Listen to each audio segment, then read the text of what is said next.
Hello everyone, you're all very, very welcome. We're just going to give it another couple of seconds to let people get the audio, and then we can make a start. It's nice to see some familiar faces. I'm delighted to welcome some of our political friends as well.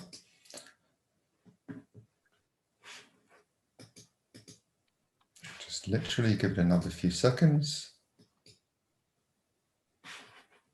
Okay.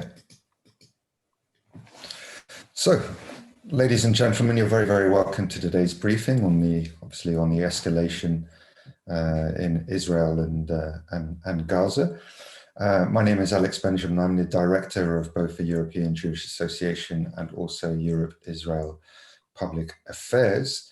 And before we introduce you to our distinguished guests, and I introduce you to my colleague and moderator for this particular briefing, just a couple of house rules, if you will. You'll be able to see in the chat facility the opportunity to ask questions. If you have any questions for our guests and you'd like them answered, please use the chat. I'm going to be writing in there in a minute, and obviously your name and where you're from, because it can be you're using a sort of daughter or relative's iPad or something like that, and we don't always recognize the name. So if you could do that, that would be wonderful, and then I can either call you or read out your question to our guests. And with that, I will hand over to my colleague Ruth Isaac, who is the head of EU Institutional Relations here at the EGA and also at APA Public Affairs. Ruth, thank you for organizing this briefing. I know it's been a challenge during these busy times.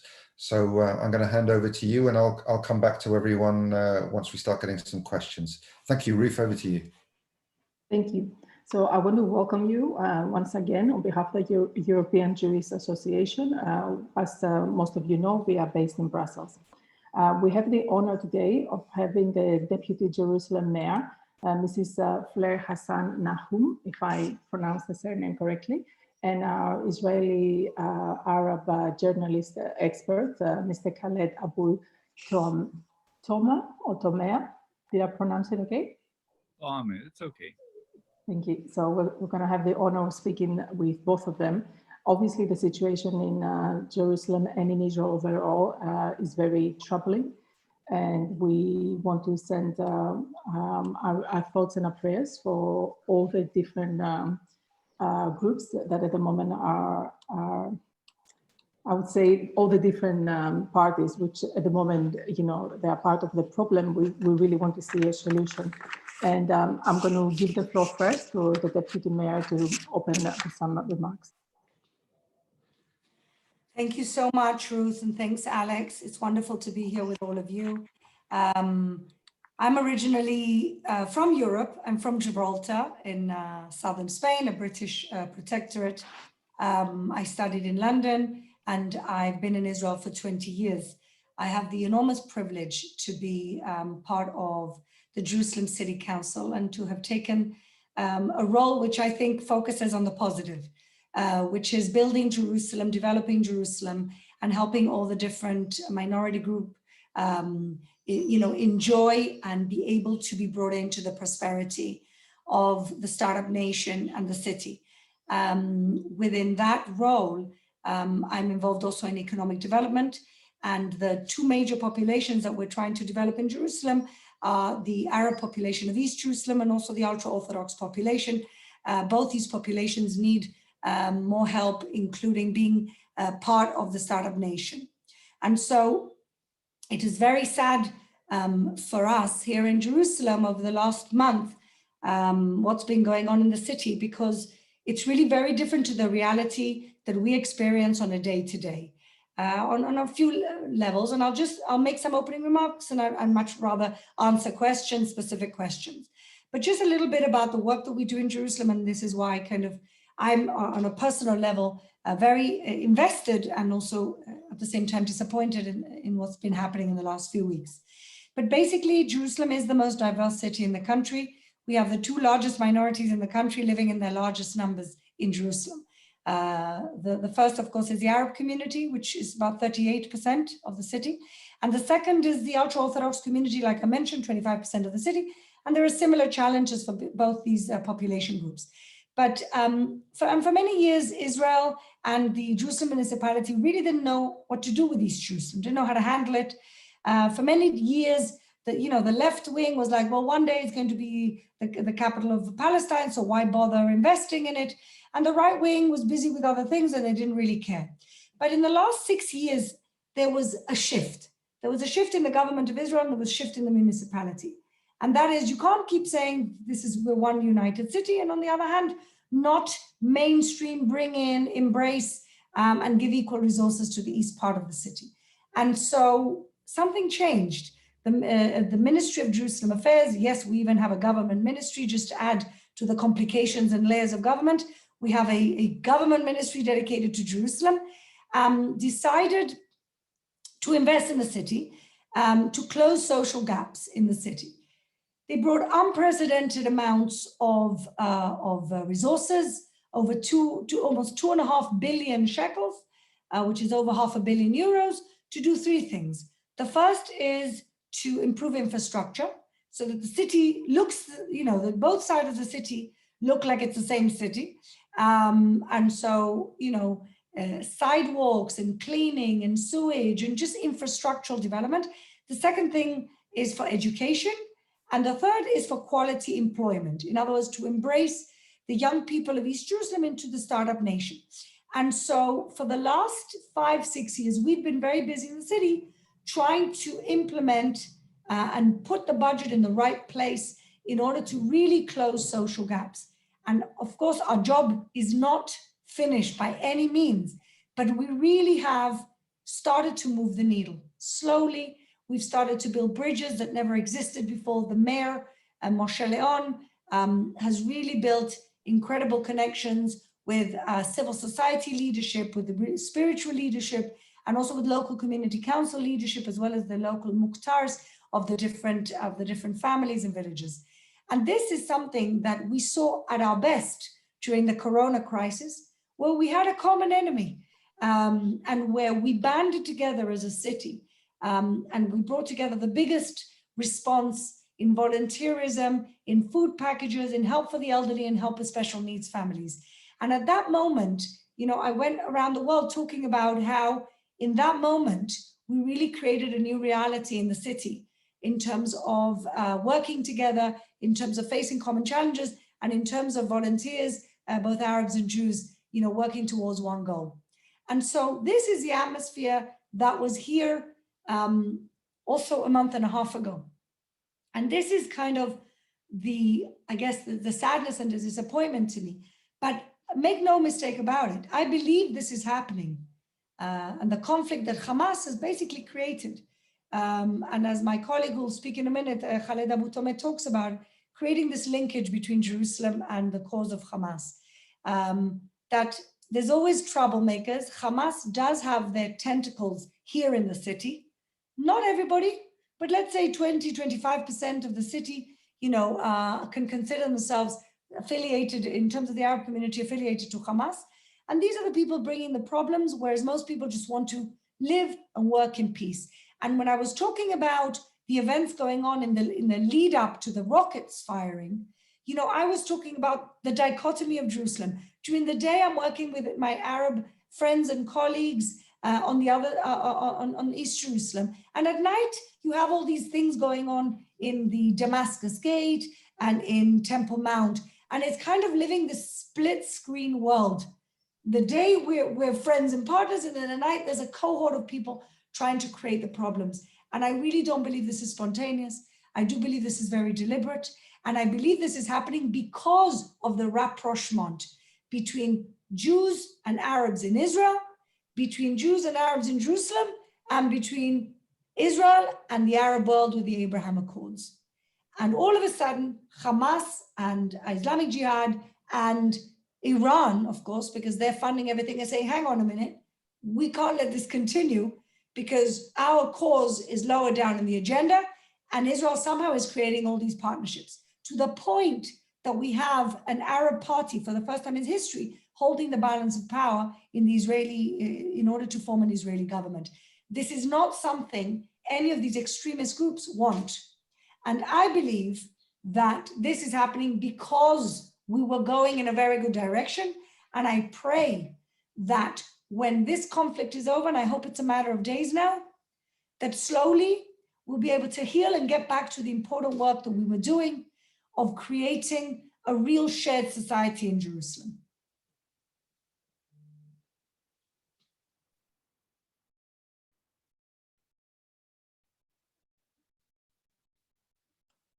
Okay, thank you. I'm really sorry, I have technical problems. Thank you for your opening remarks, Khaled. I'm going to go to you. We have heard so much about this conflict, unfortunately. We want to touch upon the coexistence, but feel free to also start, first of all, with the background if you feel this is what is necessary. Which background are you talking about? The background of how the conflict, or what is the, I would say the pretext of how we arrived to where we are today.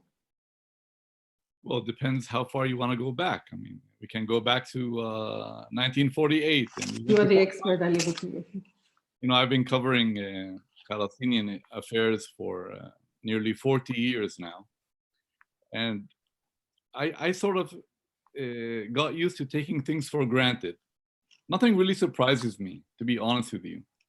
And I just see what is happening right now as being part of the, just another outburst of violence in this, you know, conflict between Israel and the Arab world, and now Israel and the Palestinians.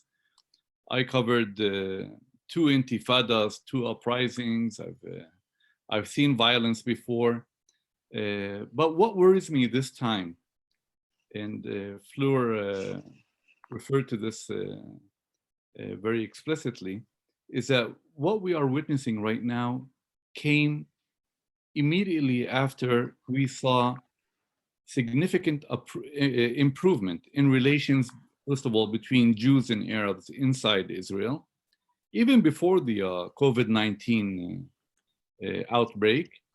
And, you know, I live in Jerusalem, and I've also seen for the first time in many, many years, a very serious attempt on the part of the Israeli establishment, specifically the Jerusalem municipality, to, as Fleur said, narrow the gap between the Arab residents of Jerusalem or the Arab neighborhoods of Jerusalem and the Israeli Jewish neighborhoods of Jerusalem. I remember during the previous times of Mayor Teddy Kollek and then Mayor Ehud Olmert and other mayors, we didn't have such investment in East Jerusalem as we have had in the last few years. And I'm not saying this because I want to praise Fleur for her efforts, but this is a very good and positive development. And it has actually had a very moderating effect on Palestine, on the Arabs in Jerusalem, to a point where, most people here in Jerusalem are comfortable. We haven't solved all the problems yet, but I speak to many Arab residents every day in Jerusalem, and I see that they are, comfortable living in Israel. They seek integration. They don't want to live under the PLO in the West Bank or under Hamas in Gaza. They see what's happening over there. The Palestinians in the West Bank and Gaza actually envy the Arabs of Jerusalem because they, first of all, they hold Israeli ID cards as permanent residents of the city. And as such, they are entitled to all the rights of an Israeli citizen, with one exception, which is voting for the Knesset or voting in general Israeli elections. But otherwise, any Arab from Jerusalem can wake up in the morning, travel, to any part of Israel, work there, live there with no restrictions at all. So when I see what's happening right now, or what's been happening in the past few weeks, as a resident of Jerusalem and also as an Arab citizen of Israel. I'm also a citizen of Israel, unlike most people in East Jerusalem who do not have Israeli citizenship. It really pains me to see what's happening. And despite everything, and despite the violence, and despite all the tensions, I'm still optimistic. I'm optimistic regarding the Arab Israelis.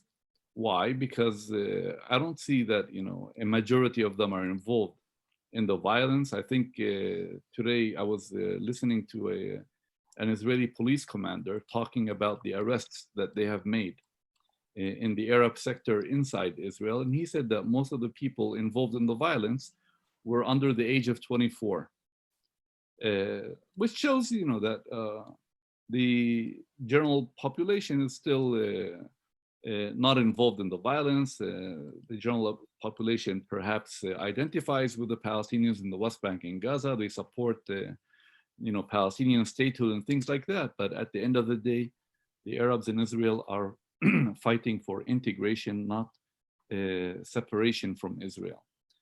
And we saw that in the last election that we had in Israel, where many Israeli Arabs did not vote for the joint list.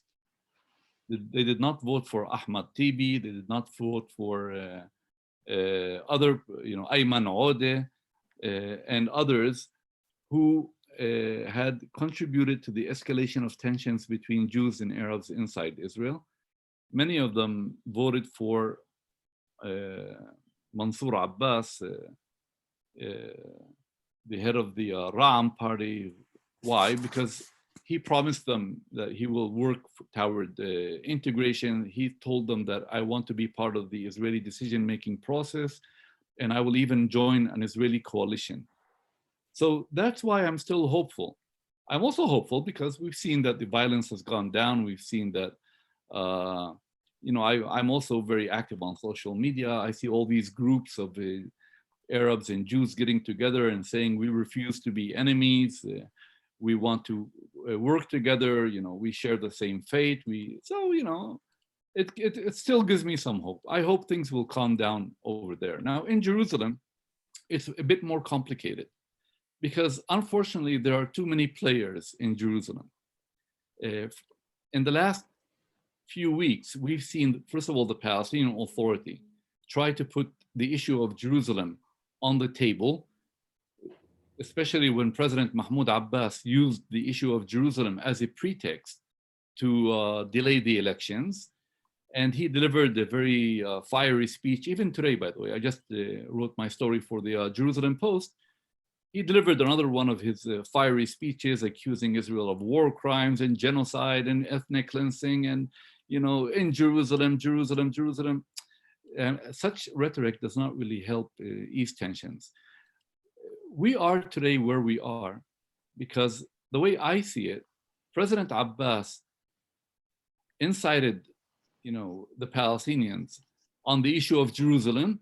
The Palestinians in Jerusalem erupted, they took to the streets, and then Hamas steps in and hijacks these protests, turning them into mass pro-Hamas rallies. And Mahmoud Abbas, when he sees these things happening in Jerusalem, he actually realizes that he shot himself in the foot. I've been at some of the demonstrations in East Jerusalem. First of all, by the way, what you see on TV does not really reflect the reality. We see, I would even go as far as saying that maybe 500, 600 people from East Jerusalem are, responsible for what is happening. But the majority of the people are not involved. Again, people wake up. I'm just going to say that I agree with you. Unfortunately, as you know, the reality in the media is very different. And the colleagues that we have online at the moment, for example, we have people from the diplomatic world and so forth, or members of the parliament. That is, you live there. I have been there myself, obviously, and I know the reality, but this is not the information they are getting. This is not the picture. The whole world thinks that this is a third world coming. So I'm from the media and I know what I'm talking about. This obsession with Israel is a bit crazy. Sheikh Jarrah is a tiny neighborhood. not far from where I'm speaking to you right now. And I think the population there is probably a few, maybe 4,000, 5,000 people living there. But in recent weeks, I've seen more journalists than Palestinians over there. And it's amazing how many journalists have come to cover, this dispute over.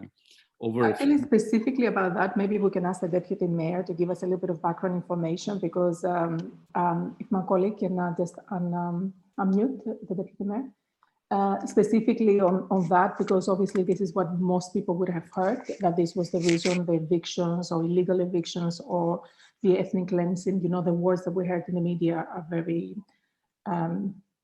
emotionally charged. So maybe you can give a little bit of the background and explain why the situation is like this today. I'm sorry, we have it. I'm asking my colleague to unmute Fleur.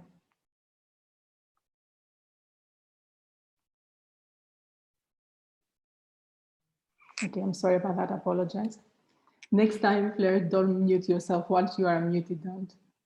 I don't have access to. Okay, Khaled, maybe, okay. Is that okay now? Go ahead. Yeah, I think Khaled can explain this probably better than me. But essentially, we're talking about, like he's so right, there's more journalists there and protesters than there are people living there. But basically, we're talking about a small neighborhood that was mixed Jewish and Arab before 1948, where there's a property dispute with a Jewish trust that can prove ownership, and a few Arab families that have been living there for 40, 50 years who never could. It was given to them by the Jordanian government after they illegally occupied East Jerusalem from 48 to 67. And the solution that could have just happened, which is declare a protected tenancy, pay some type of symbolic rent, and nobody can kick you out. And what's happened is, I think once the political establishment of the PLO got involved in this has been going on for 40 years, this property dispute. Once they got involved, I believe that they had a negative influence of the family. They encouraged them not to seek a compromise, and they're now going to be evicted for not paying rent as protected tenants, which is such a shame because they could never prove ownership.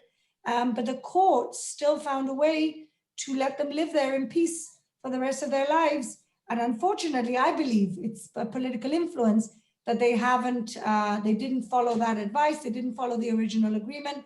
And so this property dispute, which came at a fantastic timing for the Palestinian Authority, for Fatah, fantastic timing, has been turned into this kind of political, monster causing this conflict. This is not causing the conflict. This was completely calibrated at this given moment, but like I said, bad timing, in order to invent a provocation that was something which was ordinarily a property dispute. Israeli courts have kicked out settlers from Judea and Samaria, from Palestinian property. These are the same courts that offered the solution. And so it's been conflagrated into apartheid, into all these completely slanderous things, when it's a simple property dispute that has been, I believe, commandeered by political forces in the PA. And as Khaled said, in the end, this backfired on the PA, on Fatah, on Abbas. They tried to conflagrate this and conflagrate other things, and in the end, Hamas came and swooped up the glory. Okay, I'm just going to jump in very, very briefly, Fleur. Thanks for that. And I'm going to ask Khaled, just on what Fleur was saying. Khaled, sometimes in politics there's a perfect storm and certain scenarios happen and certain elements come together. This seems to be a sort of combination of things. We didn't really touch upon, although it's been mentioned before, the cancellation of the elections. And it seemed as if this was an opportunity for Hamas to jump on it, to call themselves sort of the saviors and sticking up for for all intents and purposes, an entirely fabricated threat to Al-Aqsa. This is not the first time that we've seen that happen. So Khaled, from where you're sitting, who are the winners and the losers, if you like, from the Palestinian side, and what do you see when all of this calms down and sort of the dust is literally and metaphorically settled? Who's going to be coming out on top? Because from where we're sitting, it looks like Mahmoud Abbas has actually put himself in a much more tenuous and more difficult position as a result of this crisis. Well, I mean, the way I see it, first of all, the biggest losers in this whole round of violence are, of course, those who lost their lives in this cycle of violence. I mean, or those who have been injured, or those who have been imprisoned. It's very sad to see that, you know, Palestinians were used by Palestinian leadership to advance their own interests. I'm sorry to tell you, but I really think that in the end, Hamas will come out, will emerge as a winner. I'll tell you why. You know, Hamas did not have the opportunity to participate in the election. They were denied, from running in the election because Mahmoud Abbas delayed the election. Hamas was planning to run in the election on a list that was called "Jerusalem is Our Destiny" or destination. I don't know which one is. So Hamas already had Jerusalem in mind. And what happened after Mahmoud Abbas canceled the election is actually Hamas's election campaign. Instead of going out and urging people to vote for them, they started firing rockets at Israel. You know, no elections, okay, you know, then we'll fire rockets at Israel. Why? Because we want to appear as the defenders of Jerusalem, as the only Muslims, the only Arabs, the only Palestinians who are ready to stand up against Israel. Now, what worries me even more is that, you know, any ceasefire we reach will still be seen as a victory for Hamas. Why? First of all, they will remain in power. See, as far as Hamas is concerned, 1 million Palestinians can get killed, that's okay. But as long as Hamas is in power in Gaza, that's a victory. They will always emerge from their hideouts to celebrate victory on the rebels or over the bodies of Palestinians. And that will further strengthen Hamas. Now, in the eyes of the Palestinian public, Hamas now looks as, you know, the good guys, the heroes who fought against Israel, who fired rockets at Israel, who for 10 days or 11 days forced millions of Israelis into shelters, who sowed panic in Israel. This is, you know, for them, this is a moral victory. Now, a victory for Hamas is, of course, a humiliating defeat for Mahmoud Abbas. And we will see Mahmoud Abbas's standing among the Palestinians even further undermined after this fighting ends. Why? Because Palestinians will look at him and they will say, what did you do for Jerusalem? You didn't do anything. You only delivered fiery speeches in Ramallah. You only, by the way, even the Arab world has realized that Mahmoud Abbas is no longer relevant. Not a single Arab leader phoned Mahmoud Abbas to talk to him about the conflict in Gaza. Why? Because the Arab leaders are not stupid. They know that Mahmoud Abbas, first of all, has no leverage with Hamas. He can't even set foot in Gaza. If he goes there, Hamas will hang him in a public square. They won't even wait for him to enter Gaza. They might do it at the Erez checkpoint. And secondly, because Mahmoud Abbas is no longer seen as a legitimate leader by many Palestinians, especially after he delayed the election using the Jerusalem pretext. Many Palestinians, by the way, do not buy that pretext. The only people who have been talking to Mahmoud Abbas, meanwhile, are the Europeans and the Americans. You know, it's absurd that they are phoning him to talk to him about a ceasefire in Gaza and the situation in Gaza, when the man has zero influence over Hamas or Palestinian Islamic Jihad. And when the man can't even go to Gaza. So what are you talking to him about? Mahmoud Abbas has no role in Gaza. And you know what? I hear this almost every day. And I've been hearing it since 2007 when Hamas seized control of Gaza. Mahmoud Abbas does not want to go back to Gaza. He's happy that he got rid of Gaza. He's happy to be sitting in Ramallah with Israeli soldiers a few miles away from his office and from his residence. He feels safer in the West Bank. As long as Israel is in the West Bank, he has nothing to fear. You know, Hamas cannot extend its control to the West Bank. So winners and losers, I said, the biggest losers, first of all, are the victims, those poor people who died. And the biggest winner is Hamas. Sorry, the second loser is Mahmoud Abbas, and the biggest winner, of course, is Hamas and the extremists. Now, it all depends also on the terms of a ceasefire. Israel needs to be very careful.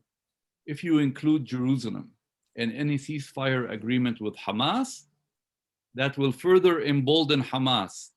That will make Hamas even stronger among the Palestinians, and that will give Hamas a say in arrangements over Al-Aqsa Mosque, in arrangements over Sheikh Jarrah and Damascus Gate. It will be disastrous not only for Israel, but also for the Palestinian Authority, and even for other Arabs who care about Jerusalem and the holy sites, and I'm referring to Saudi Arabia and Jordan. Well, Khaled, on that, what do you think, briefly, and I'll come back to Fleur because we've got a couple of questions. First of all, a quick question for you from Khalil in Paris. He says, who has real influence in Gaza, Hamas or Iran? And then I'm going to add and staple onto that, Khaled, the idea of what impact. I mean, you said, you know, most people from the Arab world haven't been calling Mahmoud Abbas because they know the guy has zero influence. Is it likely, is this latest escalation likely to increase pressure on the sort of newly born efforts at normalization? Or is it a case that, as Khalil seems to be suggesting, that you know, they're well aware who's behind Hamas, it's Tehran, and therefore, you know, we're not going to undo our nascent relationship with Israel. Khalid. Yeah, look, I mean, there are two major groups in Gaza that control Gaza. It's Hamas, the dominant group, and Palestinian Islamic Jihad. Now, they are both backed and funded and armed by Hamas to varying degrees. I don't know how much, but you know, there has been a lot of, they're armed by Iran. To what degree, I don't know. I mean, some people would tell you that Palestinian Islamic Jihad gets more money, they're more loyal to Iran. But I can tell you one thing, and I speak to many people in Gaza also. I worked there for many years. There is no love for Iran in Gaza. And I even doubt that Iran really loves the Palestinians, because Iran is Shia Muslim and the Palestinians are Sunni Muslims. They're not really, you know, allies, but here they have a common enemy called Israel. And we have seen that Iran is ready to support anyone who will attack Israel, anyone whose charter calls for the destruction of Israel, anyone who will help Iran expand its influence and export its Islamic revolution. So the two major players right now are Hamas and Islamic Jihad. They are the ones who are calling the shot. I don't think that Iran has a direct impact on, you know, the average Palestinian. in Gaza. It's not that Palestinians in Gaza, wake up in the morning and they want to listen to what Iran is saying. No, they will take money from Iran. They will take weapons from Iran. But at the end of the day, in Gaza, if you want to insult any Palestinian, you call him Shia. That's considered an insult in Gaza. And people, we've seen that before. So that's where we are standing right now. Hamas and Islamic Jihad are the major players in Gaza, and they remain. Okay. Of course, with the support of Iran. Regarding the normalization agreements or the Abraham Accords between Israel and some Arab countries, I can tell you, and I've been following, I think Fleur does that even more than me. I've been following what people in the United Arab Emirates and Bahrain have been saying in the last few days. And I can tell you, even in Saudi Arabia, and I can tell you, I've seen people in these Arab countries come out against Hamas, against Iran, against Islamic Jihad, denouncing them for destroying Gaza, denouncing them for initiating this escalation with Israel. In some posts, I've even seen people in the Gulf accuse Hamas of using human shields, hiding back, using Palestinians as human shields. Very serious allegations. I mean, in the past, we didn't see that. And that's why I believe that the Abraham Accords will not be affected. And I hope also that it will not be affected by this escalation. People in the Gulf don't care about Hamas. Many people in the Gulf are anyway fed up with the Palestinians. They're fed up with the Palestinian Authority. They're fed up with Hamas. They've been calling the Palestinians ungrateful people. Both the Palestinian Authority and Hamas came out against the normalization agreements, the Abraham Accords. And when many people in the Gulf saw Palestinians burning their flags and burning the posters of their leaders, people in the Gulf were furious. They didn't like that. They were saying, hey, what's going on? We have been supporting you for many years. And when our leaders take a sovereign decision, take a decision that is in the interest of our own countries, you Palestinians take to the streets to insult us, to humiliate us. Get out of here. We don't want to see you anymore. So I believe that, I don't see a lot of sympathy in the Gulf states with Hamas or the Palestinian Authority. I've seen more demonstrations on the streets of Toronto and London and maybe Germany, I don't know, than I have in the Arab world even. Even in Egypt and Jordan. I have to concur with Khaled. I want to talk a little bit about this because I'm a co-founder of the UAE Israel Business Council and also the co-founder of the Gulf Israel Women's Forum. And so I'm really in the thick of that relationship. And I can tell you it was a little confusing at the beginning, but ultimately Khaled is right. So at the beginning, when the story of Sheikh Jarrah was hitting the headlines, unfortunately, in the Abraham Accords, even though the people-to-people peace has been outstanding, I've been there myself 5 times, and I've developed some very deep relationships, deep friendships there. At the beginning, the media in the UAE, more so even in Bahrain, did not change its tune from before the Abraham Accords to after the Abraham Accords. So I was getting a lot of friends from the Emirates and Bahrain saying, what's going on? They were very confused. They didn't know what to believe. And somehow some instinct told them, maybe this is not the whole story, what we're seeing. And so 2 weeks ago, I was asked to do a briefing, even a week and a half ago, I was asked to do a briefing for my friends and colleagues in the Gulf to explain to them from our perspective what's going on. And I believe, and I said to them from the beginning, look, anything you have in your stomach, pull out. We're going to have a long-lasting relationship. We can't keep things in. So there's no taboo question. Anything that's bothering you, just tell me what it is, and we'll try and talk through it and see what it is that you're hearing, what is the reality is. So we did that, and that was very, very positive. And then the UAE media started to change when they saw all the rockets. And ultimately, they see this as a Muslim Brotherhood attack on Israel. And there's nothing they hate more than the Muslim Brotherhood over there in the UAE. And so again, we have that common enemy, which is the political and the extreme Muslim Brotherhood. And they understand it in those terms, and they understand. So I'm with Khaled. I've been through some very uncomfortable conversations. It's not been easy, especially with Bahrainis, who are already a little bit more against than the UAE. But ultimately, I think that the Abraham Accords will survive. And like I said at the beginning, one of the reasons this is happening is to split Israel from the Arab world.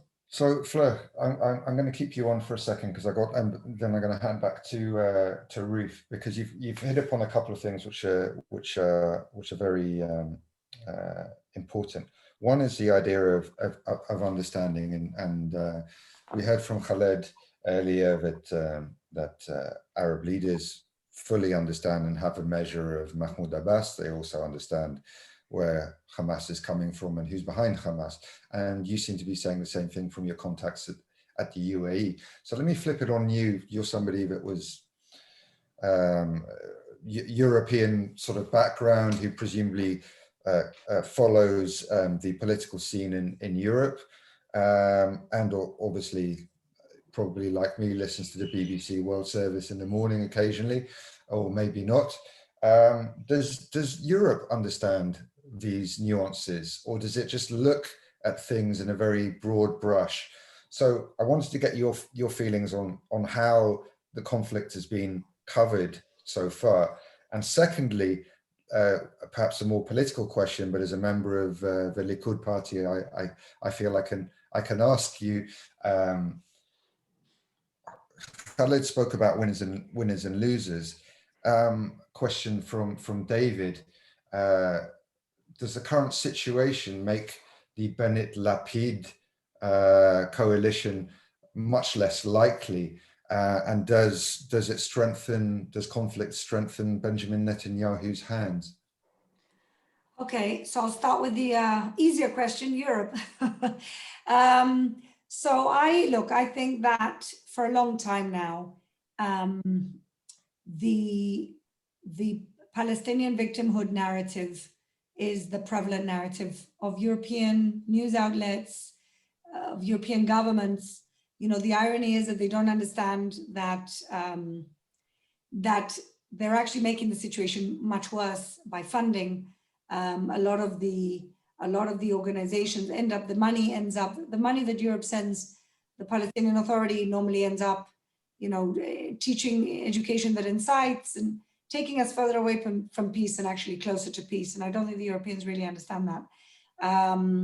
And I'm very happy that now we have countries such as Hungary, Austria, that are not buying the narrative that everything has to be Israel's fault because we are the Goliath in this story and not the David. So I, unfortunately, and I say this for my own country where I come from, for the UK, what we've seen, I think the governments understand it a little more.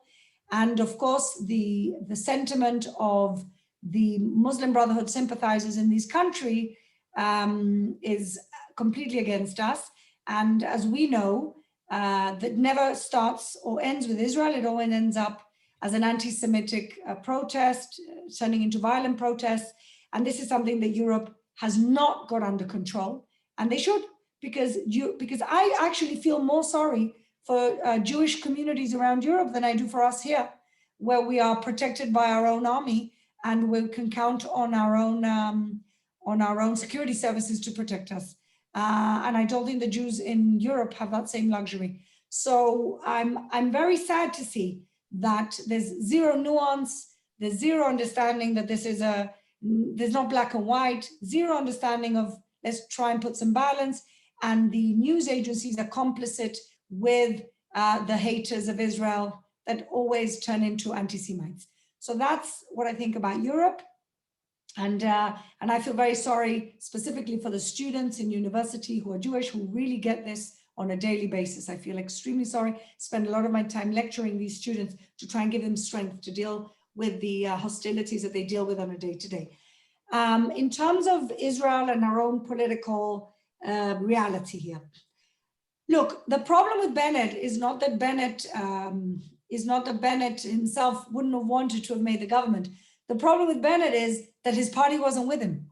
Simple as that. 7 members of his party. He did not have his own party's consensus, which should be a lesson to any political leader. When you choose your list, choose loyalists and not people with their own opinions. So that's a lesson in politics.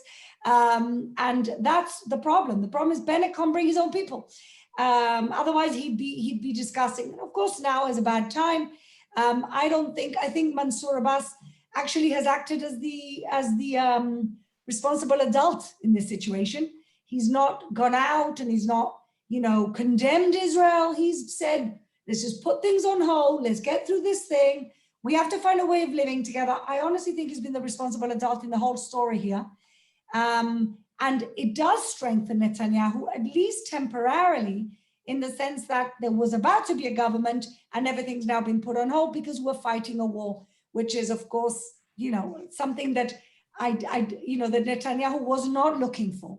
And the cynics who say that Netanyahu is part of this kind of deliberate strategy are completely cynical. Nobody's looking for a war here. Hamas looking for a war, not Netanyahu. Has it helped him politically? Perhaps, but certainly not a long-term. It's a short-term thing. Likud still does not have the majority to form a government. And I hope, as a Likud member, that things will change and that we'll have a government where we can push out the extremists on both sides and just get on with governing this country and bringing a budget, which me as a city person is extremely important so we can carry on doing our work. Okay, thank you so much, Fleur. I'm going to keep on the issue of Europe, and I'm going to push a little bit back in what you said. But first, I would like Khaled to maybe speak to us specifically on the issue of Europe. Our colleague Yossi had a question. I don't know whether, Yossi, you want to unmute yourself, if it's possible, to ask the question directly. We're going to see from the Middle East here in Europe. We have no picture on the ground other than what you and our friends, obviously, and our colleagues let us know. We monitor the media here and the political statements in Europe, and we really worry. Yossi, are you able to unmute yourself or not? Or is yes, in fact, I had the question. I had the question of if the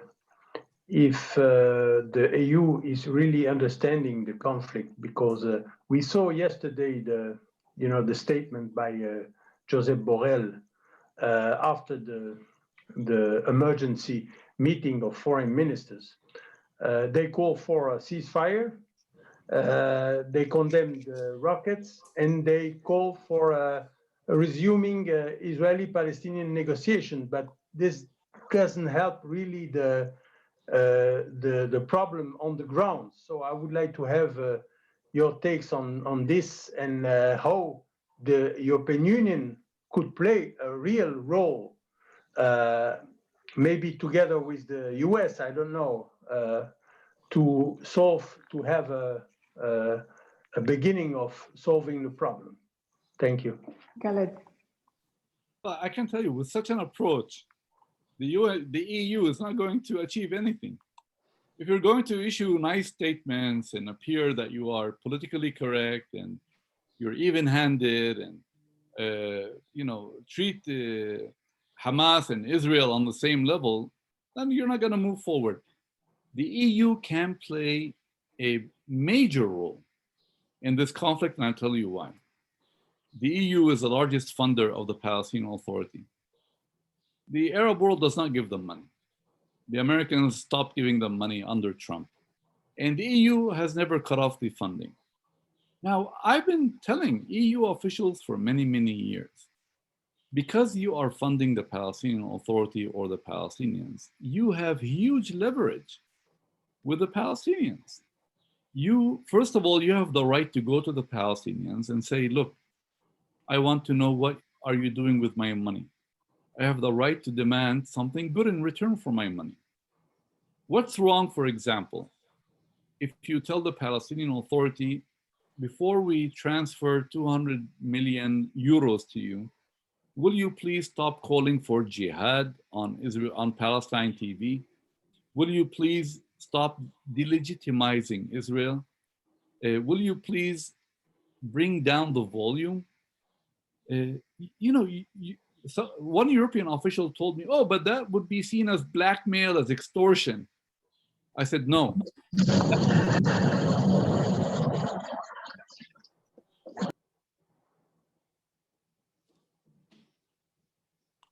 Khaled, I'm really sorry. I think, if I'm not mistaken, Khaled's sound is frozen. Is that correct? And I think we lost him completely. For the terrible state of Jerusalem internet connection. You know, we're the only country in the world that can't dig. We can't dig fiber optics because everything is antiquity. Until we have our colleague coming back, I wanted to ask them you, Fleur, if that's okay, because I said I'm going to push a little bit back about your narrative about Europe specifically. I think we have seen some really wonderful initiatives in Europe. We have seen individual member states, basically countries, freezing funding to the Palestinian Authority specifically on the issue of incitement, because they understand the issue of education incitement, how important that is. And we actually saw a resolution be tabled at the European Parliament, specifically again about freezing a very small percentage, like 5%, but it was only a symbolic amount, to freeze it so that we can put pressure on the Palestinian Authority to stop the incitement and stop the glorification of violence in its books and so forth. So on that front, it might be tiny little steps, but yes, I have seen No, I agree with you. I was just going to say that the one area of improvement has been in a little bit more accountability in the Palestinian school books, which is an area which I've gotten very involved in the last few years, because how can you, that's what I'm saying, you're taking us further away from peace if you're funding incitement and the obsession with the right of return, which basically means the elimination of Israel. And that really is the obsession in the school books. And we saw some moves of the European Union. We still haven't seen the stopping of funding. I was in the UK, I spoke about this in the House of Lords. I've spoken about this with the American government before they started funding UNRWA. I said, UNRWA, 54% of UNRWA's money goes to the education system in the Palestinian areas. Why don't you, I'm not saying stop money. Exactly what Khaled said, make the money conditional, because otherwise your money is having the reverse effect of what you think it's having. And that's all we're asking. Just be smart, make sure the money is impact investing and not investing in taking us further away from peace. So we have seen a little bit of movement in the European Union, but in my opinion, not enough, because the money is still flowing in. I agree, and this is something that we as an organization, we're obviously lobbying for that.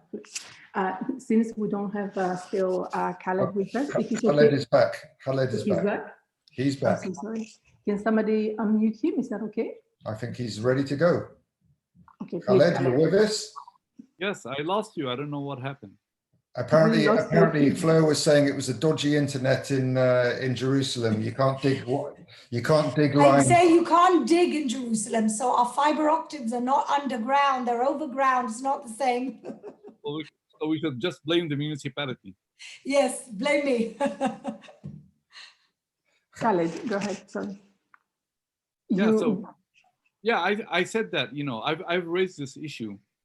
The issue of unconditional funding with some European officials in my meetings with them over the last few years. And they keep telling me, oh, we are worried that if we start setting conditions, we will be accused of blackmail, of extortion, or we will be accused of being pro-Israel. And I'm like, excuse me, you are not demanding that the Palestinians wake up every morning and broadcast on Palestine TV, Hatikva, the Israel national anthem. You are not demanding that the Palestinians teach their children the ideology of Jabotinsky and Herzl. You're actually demanding something that is good for the Palestinians themselves. You are demanding that the Palestinian leadership stop poisoning the hearts and minds of young Palestinians. You are demanding that Palestinian leadership stop radicalizing its people against Israel, because by doing so, the Palestinian leadership is sabotaging efforts to resume the peace process that you, the Europeans, are trying to revive. Exactly. Exactly. So you are actually demanding something that is good for the Palestinians. Leave Israel out of it. This has nothing to do with Israel. This is an internal Palestinian issue. Now, I don't know how much influence has, how much pressure has been put on the Palestinian Authority. Some of them say, yes, we have been. But the problem, I'll tell you what the problem is, and I face this a lot. Each time I raise the issue of Palestinian incitement, people tell me, oh, again, you're repeating this Jewish propaganda and Israeli propaganda. And I'm like, no, what do the Jews have to do with this? I'm an Arab, I'm a Muslim, I watch Palestine TV. You know what? If you watch Palestine TV now for 12 minutes, and I'm talking about Palestine TV out of Ramallah, I'm not talking about the Hamas TV. If you watch Palestine TV for 12 minutes, you will take a knife and go out and stab the first Jew you meet in the street. And that's what I'm talking about. These Palestinians who take to the streets to attack Israelis, and they don't act out of a vacuum. These are people who are being exposed to all this poison, I call it. Again, I'm not saying let's become pro-Israel, but at least, stop this. You don't stop this, we will continue revolving in a vicious cycle. And this incitement, this is very important for Europeans to understand. It is the incitement of the Palestinian Authority that is emboldening Hamas and making Hamas even more popular. Because the Palestinian Authority tells the people, the Jews don't want peace, they want to kill us, they want to commit war crimes, they want to do ethnic cleansing, the Jews want to steal the land. So if you are telling the Palestinians all these awful things about Israel and Jews, your average Palestinian will say, well, that means Hamas is right. We should be seeking the destruction of Israel and not negotiating with Israel. And that's why it is very important to follow up on what is being said. I'm not saying cut off the funds. I'm not saying Palestinians don't need money. But what I'm saying is you have the right to demand something good in return for your money. Absolutely. That's simple as that. We have a member of parliament that would like to make a statement. Before that, I wanted to specifically say, not only we have the issue of incitement in Israel, basically from Palestinian official sources, Corp TV, the media, and the educational system as a whole. Not only that, but we have statements even from the EU itself. For example, I wanted both of you, if it's okay, quickly to just give me your take on that. One specific area that the EU statement basically was on the need to respect fully the status quo of the holy sites and to uphold the right to worship, which for me, this is an offensive statement because Israel does uphold the right to worship. And in effect, by stating that, it gives that false impression that Israel does not give that right to its Muslim citizens, mainly, because I assume this is what they were referring to. And secondly, they were happy, basically, the statement that we had were that they were happy that Jewish worshippers were not allowed to go to the Temple Mount to pray or to visit and so forth. So for me, this is the double standards there, because you're saying that we should uphold the freedom to worship, you're saying we should uphold the status quo, but then again, you are saying that you are happy that the Jewish people are not allowed to pray equally. So maybe absolutely, Fleur, the only people who don't have freedom of worship in Jerusalem are Jews on Temple Mount, because it's a provocation, because we're trying to keep things calm, and exactly. I mean, I'm very happy that the statement was thrown down by the parties who didn't agree, by I think it was Hungary. And again, Khaled is absolutely right. You can't on the one hand say you want a two-state solution and on the other hand keep fomenting this incitement in the hope that Israel will either disappear one day, or I don't know. I mean, this is really what the thing's doing. And just a little technical thing, the European Union tasked a German educational institution, the Institute, to actually do some research on the Palestinian school book. And it took 2 years. Britain gave money, everybody gave money for this. And after 2 years, it turned out that they were actually analyzing the wrong books. So I really don't know what's going on. Khaled, and then we'll go to the member of parliament that would like to briefly speak to it. Go ahead. I mean, again, I say the real education does not start at school.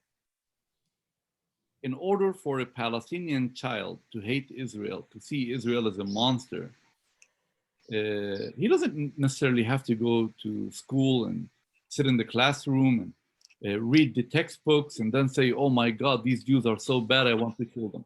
The real education, my friends, starts at home. It's what your parents tell you. It's what your siblings tell you.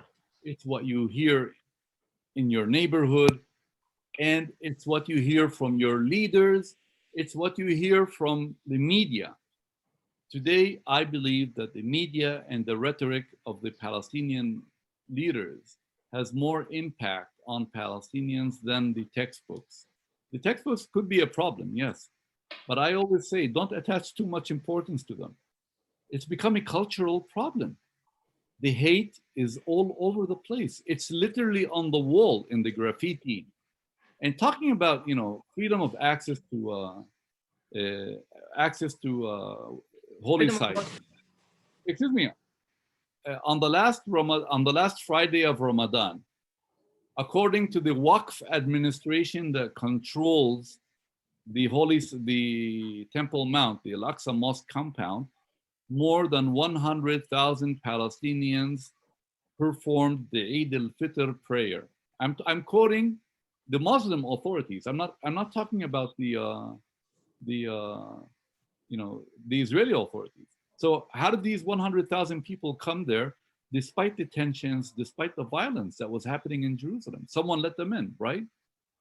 So, there were times, I'm not a religious person, but excuse me, I never knew that Jews were banned from visiting the area. I'm old enough to remember before the second Intifada, when any non-Muslim could walk into the compound and visit it as a tourist, Jews, Arabs, Christians, there was no problem. I don't understand why it became a problem only after Ariel Sharon made that famous visit. But there was no problem. Now, since then, the Palestinian leadership, whether it's Hamas or the Palestinian Authority, has been daily inciting Palestinians about the presence of Jews on the area, describing these visits as violent invasions, describing the Jews who go there as extremist settlers. And specifically, if I'm not mistaken, I heard statements from Mahmoud Abbas talking about the dirty feet of, I think he was referring in religious terms, the dirty feet of Jewish people and how it was defiling them and so forth. If I'm not mistaken, I was there in Ramallah when he made that statement. And if you want, I can quote it. I can give you the exact quote. We will not allow the Jews to desecrate with their filthy feet our holy sites. And every drop of blood that is spilled in Jerusalem, it will be the blood of a hero and a martyr, and will be rewarded in paradise. These are the words. They still ring. I've been to all these meetings. I've heard them. I don't need to go to social media to see them. And these, I think maybe Europeans don't understand that in our culture, in our part of the world, words kill. Immediately after Mahmoud Abbas made that statement, we had the knife intifada. I don't know if people remember it. I do remember. This is why specifically I wanted to mention that we're going to have, unfortunately, our advisory board member of parliament from Greece, Mr. Karagoun, is not with us at the moment because he's at the parliament, but he's from the EPP group. But we have from ECR, MEP Herman Tertz with us. If my colleagues are able to unmute him, I think he would like to make a brief statement. Welcome, please. Hello, let me see. We can hear you. You hear me? Yeah. Okay, well, everybody, all the best to everybody, also in these difficult times in Israel. and in the region. I mean, we were we had very good news in last year, and in the time which was coming, we had the Abraham's Accords, which were creating really a kind of dynamic where we could attach some some hope, some solid hope, to have some change of mind, not only with the Palestinians, at the Palestinian society, but also in Europe, where I see one of the biggest problem. I see the problem in this. We have a majority, I would say, in this parliament, which is in this moment systematically hostile to the right of Israel to defend itself. And they don't say it so, but when you see what the facts, you see that the media in the States, in Europe, the Western media in general, with exceptions, but in general, are silent till Israel reacts to the aggressions. That is a pattern. It's not new, but now it's systematic, the way they behave. There's a punishment for the one who defends himself, and it's a pattern of disinformation which you have seen in Chile and you have seen in Colombia, as examples where it has been working in the same way. The incapability of the state in Chile was of the carabineros to defend themselves, of pure and naked aggression, violent aggression, because in general the whole opinion was against them. In Colombia, it's happening now, and the pattern is the same with Israel. And in this parliament, this opinion is nowadays, regretfully and tragically, even today, it's a majority, because we have the socialists, the left is completely on the side of seeing a victimization, permanent victimization of the Palestinians, whatever they do, and accusing Netanyahu, of course, but Israel, whatever they did. And that is systematically so. And you have in the PPE, European People's Party, you have a division. They used to be quite solid. They are not anymore. You have every time more people there tending to understand the actions of Hamas and the actions of the Palestinians, and less the reactions of Israel. In this sense, I think things have not improved. Things have not improved. And I hope, as I say, I hope that that we manage, because it's a tendency all over the world, and in other cases as well, as I indicated. And I hope we manage to put some truth into this kind of mantras, political mantras, that the political left is managing to impose in the public debate in the Western democracies, because it's very dangerous what is happening in this sense. Absolutely. And thank you for your Thank you very much. Thank you very much. Thank you. I wanted to say that, again, I'm one of the most hopeful, because I have seen a lot of new voices like yours, but also other members of parliament speaking up, but also even heads of state speaking specifically about the right of Israel to defend itself. I think this is a reality that more and more people in Europe obviously appreciate and fully acknowledge. We're coming to the end of the briefing, and we had a brief question that I would like both of our speakers to hopefully touch upon. This is on what the Friends of Europe can do to help. And this is from ECPM Youth, which is a Christian political party in Europe. And I think we might actually have the Member of Parliament joining us. Right, if he's okay with you, we have a member of parliament from Greece, Mr. Konstantinos Karagounis from the EPP group, and he's an advisory board of the JA. So Mr. Karagounis, if you're online, if you're able to, yes, you are unmuted, please go ahead. I hope you can hear me. Yes, we can. Good evening to all. Let me thank EGA once again for this very interesting meeting. Sorry, I wasn't able to watch the meeting from the beginning. Some remarks very quickly. First of all, it is sad that once again the situation in Israel is bad and that war is the reality for its people. First of all, let me say that my thoughts and prayers are with the people of Israel who are being brutally attacked by Hamas terrorists. Let's hope that normality will soon be restored once again. I cannot imagine what it's like to find a rocket destroying your apartment or having to run to a shelter at the sound of the sirens. The discussion is very interesting, and the points made by our speakers are very enlightening.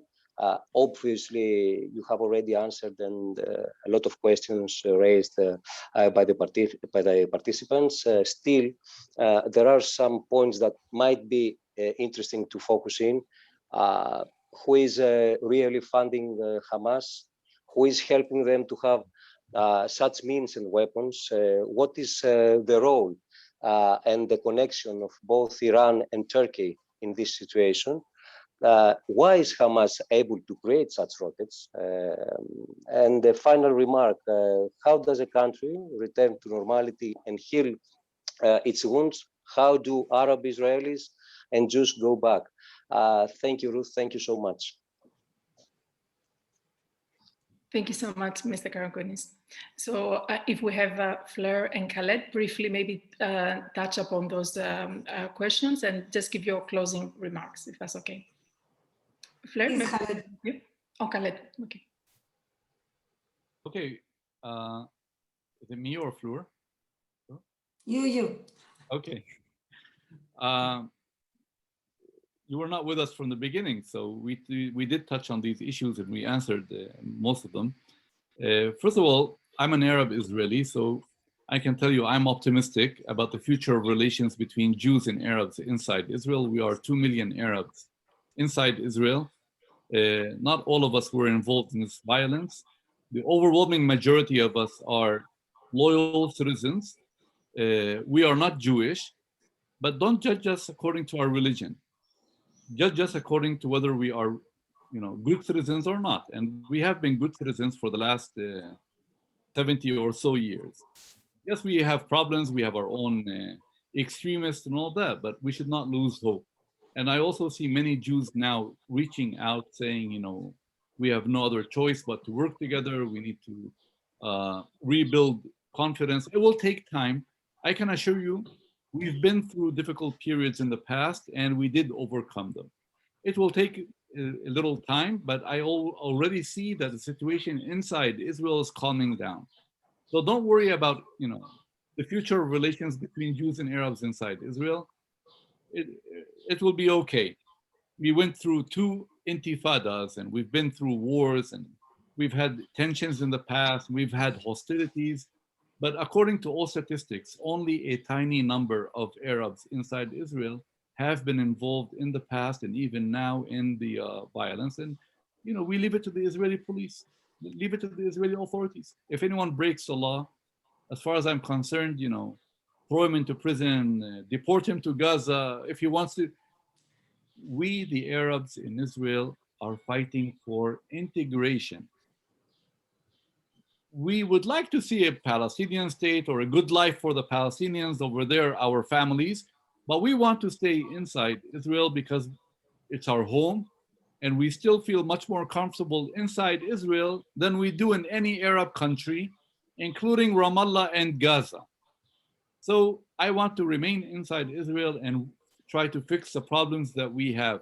In the last year or two, we've seen significant improvement in relations between Jews and Arabs inside Israel, especially during the coronavirus outbreak. So don't worry about that. Now, regarding Iran and Hamas, look, Hamas and Palestinian Islamic Jihad are supported by Iran, financially and militarily.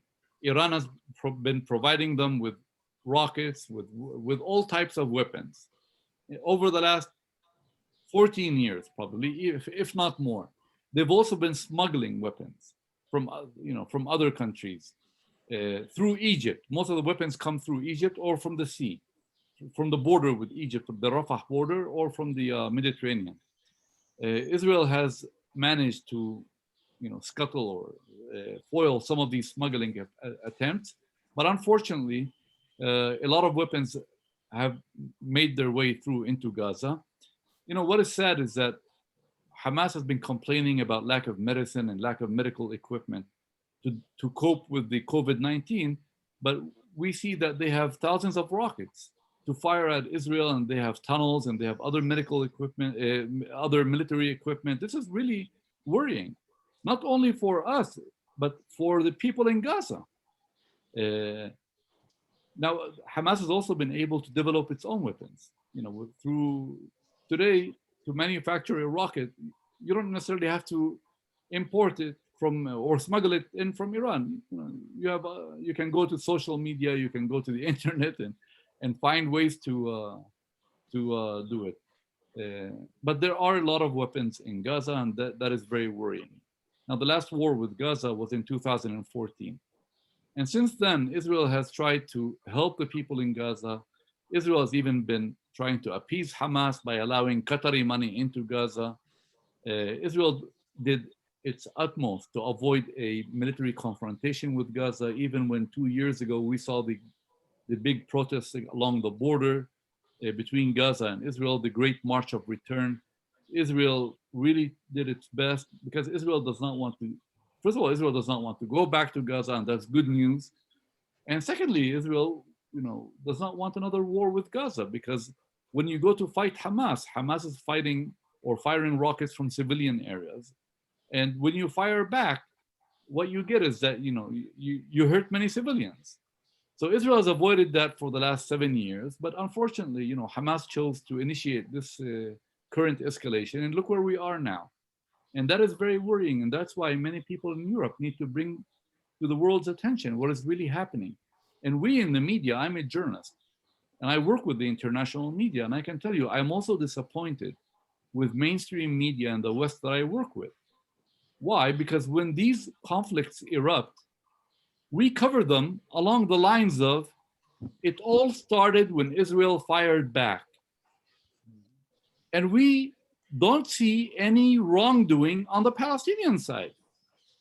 It's okay to criticize Israel, but excuse me, is there nothing happening on the Palestinian side? Are the Palestinians not being persecuted by Hamas? Why do we allow Hamas to control the narrative right now?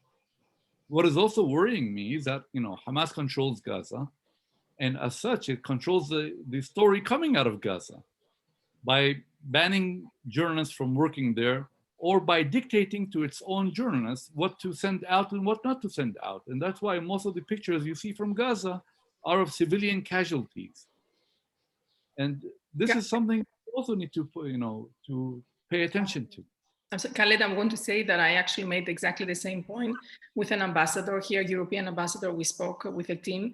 Basically, I said, Your Excellency, you have to understand that the number one victim of Hamas is, first of all, the Muslim people that live there. They are the ones who are suffering. They're the ones who don't have freedom of speech or freedom of movement even. And they're the ones that they need to be protected from Hamas, absolutely.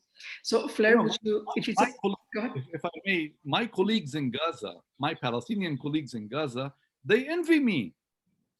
They say, Khaled, you are a lucky Muslim because you live under the rule of the Jews in Israel. We don't have freedom of speech in Gaza. We don't have freedom of the media. This is where we are. Unfortunately, yes. Fleur, if it's okay, I will ask the Deputy Mayor to also give some brief closing statements. So maybe I'm deluded, but I'm an optimist anyway by nature. And I'm optimistic because I've been very involved in everything to do with the Abraham Accords, as we said. And I think the Abraham Accords has done a couple of very interesting things, also within Israel. It's in terms of how we've been received, we've been received very warmly in the Gulf, to the point where it's been like a reunification of family members. That's how it's felt to me. My family, as you can see by my name, I'm from a Sephardi Jewish family. Sephardi Jews are Jews who lived in Arab countries. My family are from Spain originally, where we lived in peace with Moorish Spain, which is a Muslim Spain, for hundreds of years. My mother's family are from Morocco. My husband's family are from Iraq. And so the way I grew up was in an environment where Jews and Muslims, we called each other cousins. My family had Muslim business partners, and that's my normal. Of course, in Israel, it's been different. But for me, the Abraham Accords gave us permission again to be able to say we're cousins, to be able to say there's much more that unites us than what divides us. We're much more similar than we think. Oh my God, you do this and we do that, and you have this custom. Oh, we also have this custom, and that's been the rhetoric that I've been involved in for the last year. So for me, this has kind of been a bursting of a high, of a bubble of a high that I was in. I was in this high, not just in the Abraham Accords, but also within Jerusalem. We just opened a month ago a first ever youth center in Shuafat, serving hundreds of young people with career services, you name it. We've got an entrepreneurship program for women that I'm involved in. We've got high-tech programs for young Arab engineers that I'm involved in. I'm involved in all the good things that are going on. And so I can't help but be optimistic. And at the same time, like Khaled says, we have these radicals that we need to quell, these radicals that we need to stop funding. And the European Union has a very important role to play here. If they want to fund the Palestinians, I'll give them 150 programs of positive things going on. But please, if you fund the government, understand that your money is not going into peace building. That's not where it's going. And so if you really want to help, fund NGOs, non-violence activists, entrepreneurship programs, employment programs, a million great programs that I can give you a list of where to put your money in. The minute you start funding government, certain government sources, that money is not going into peace building, it's not going into coexistence, it's not going to shared society. So please, my plea to you today is the EU can be part of the solution and don't continue to be part of perpetuating the problem. Thank you, Deputy Mayor and Khaled. Thank you both for being friends of EJA, and thank you for the remarks and what you have contributed to the discussion. I want to thank you on behalf of the European Jewish Association, EJA, and APA, which is Europe-Israel Public Affairs. On behalf of my colleagues, obviously my colleague and director, Alex Benjamin, and our chairman, Rabbi Menahem Margolin, want to thank all our guests and our speakers, and we hope that you enjoyed the discussion. We hope it was helpful. We hope that we gave a new light or a new perspective. And please be in touch, and we're going to continue with more briefings. Thank you. Thank you.